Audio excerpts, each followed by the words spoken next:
Kementerian Perdagangan telah menghapus 64.583 tautan berisi konten penjualan pakaian bekas impor di marketplace atau e-commerce.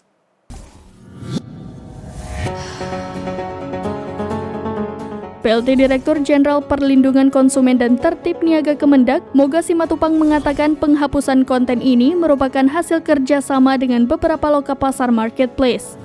Rincian konten yang dihapus ada 28.000 tautan di Tokopedia, 6.468 tautan dari Bukalapak, 370 tautan dari Blibli, 28.462 tautan dari Shopee, 300 tautan dari Lazada, dan 3.897 tautan dari TikTok Shop.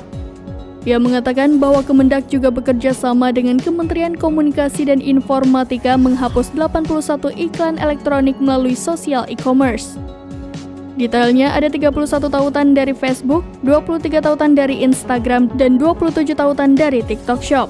Moga juga menuturkan bahwa pihaknya telah memblokir 5 situs retail daring yang menjual pakaian bekas impor. Moga menekankan pelaku usaha yang melakukan pengiklanan dan penjualan pakaian bekas asal impor melalui sistem elektronik telah melanggar ketentuan larangan periklanan.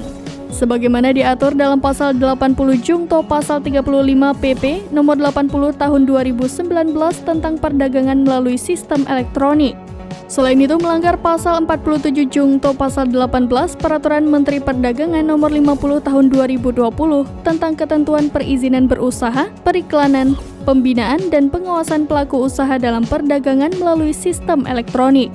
Moga meminta agar para pelaku usaha e-commerce tidak menjual maupun mengiklankan pakaian bekas asal impor.